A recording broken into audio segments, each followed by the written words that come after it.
last few days, we've been talking about the hotly debated topic of passing aid in dying legislation in New Jersey. Our Molly Rokasi has been working on this series. So, Molly, tonight we get the medical perspective, right? Yes, that's right. I recently sat down with some medical experts who, believe it or not, actually have conflicting opinions. Over the past 2 days, you also heard from a terminally ill patient, Janet Colbert, who's fighting for her life and for this bill to pass. Now let's hear what these medical experts have to say. Don Penley is the president of the New Jersey Hospice and Palliative Care Organization. Hospice is care that patients receive when given 6 months or less to live.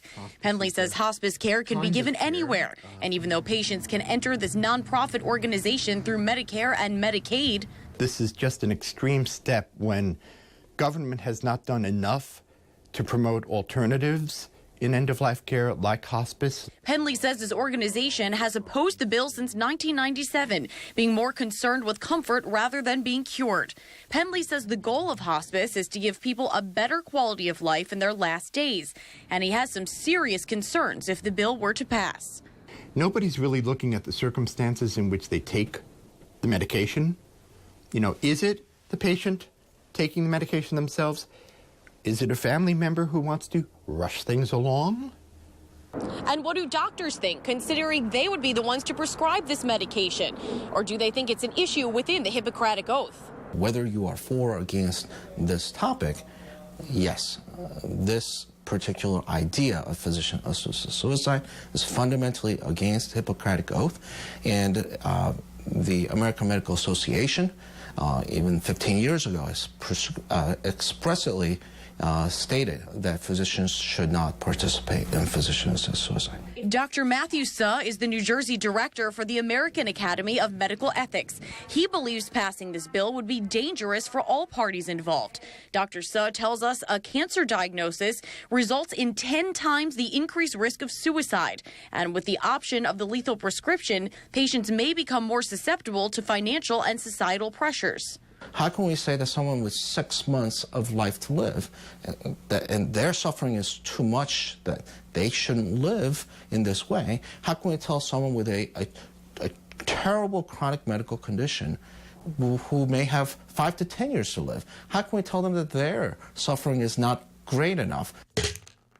Suh also says the prescription requires a patient to take 80-plus pills, including sedatives, which may lead to vomiting, aspirational pneumonia, and ultimately not dying. He claims there's no way to see who takes the prescription or no way for law enforcement to question allegations of abuse or homicide. But on the flip side, I'm all about giving patients choice, giving them as much access to information as they need.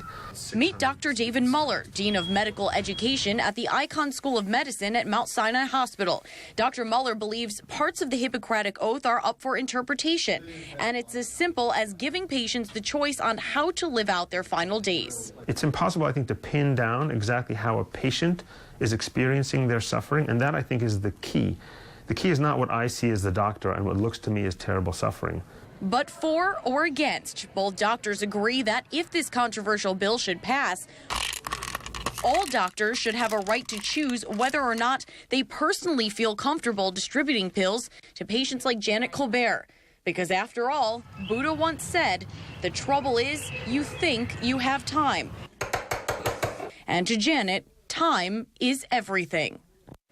Well, so far, the Aide in Dying bill has passed the Assembly and will now head to the Senate before hitting Governor Christie's desk. However, Christie says he will veto the bill, which is coming up for debate in the next few weeks. Guys, it was interesting to me putting this whole piece together for so many months, and you think, you know, oh, I take a couple of pills and then it's over, and it's really a process of 80 or 90 pills, as the doctor was telling me. That's incredible. I had no idea. I didn't either. And the fact that that might not actually work because your body may reject those pills. You, in fact, might become ill or whatever, and they may not take effect. That's really something. There are a lot of questions here that are very troubling questions. Right, exactly. And the doctors both told me, actually, a lot of the people that I interviewed said the same thing, that it still has a long way to go. And it's interesting to me also that Governor Christie said he would just veto the bill if it came to him. So stick with Fios One, and I'll continue to follow this for you. Wow, thank you, Molly. And Yeah, so much great controversy, too, on each side of the issue. Yeah, great work, Molly. Thank you.